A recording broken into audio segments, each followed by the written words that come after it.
Yes, the effects of force.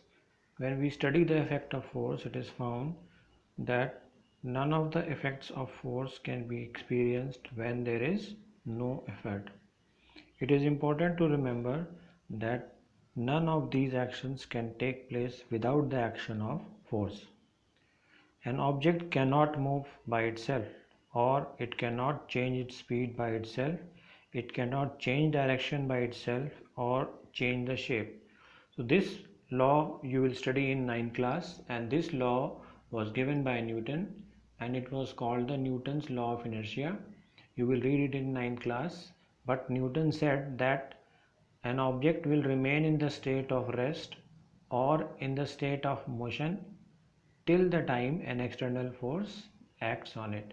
If external force does not act on it, then the body will remain in the same state. That means if a body is at rest, it will remain at rest. And if a body is moving, then it will continue to move. So you will read it in higher class. Here there is a table, you will fill the table, and there is an example. There are some columns which you have to fill. And in the first column, a lump of dough on a plate, and there are two hands shown. When you apply force on it, you have to write what is the change taking place. There is a change in the state of motion, yes or no. If there is a change in state of motion, you will write yes. If there is no, you will write no. And change in shape, you will write yes or no in all of them. First one is the hands are shown.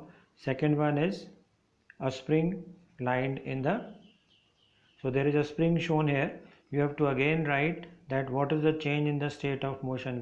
There will be a change in motion or not? Will there be a change in shape or not? So yes or no.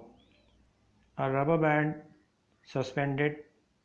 So in this also you have to write, and similarly in the fourth one also you have to write a plastic or a metal scale placed between two bricks. So when you apply the weight, what happens? So this column you have to fill, and you will see that this explains that under different circumstances changes take place.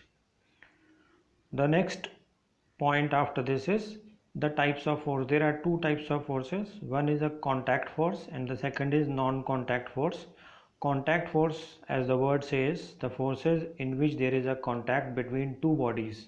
So the first example is a muscular force. Muscular force is the force applied by a muscle. When you push any object, you use your muscles move, and then the body starts moving.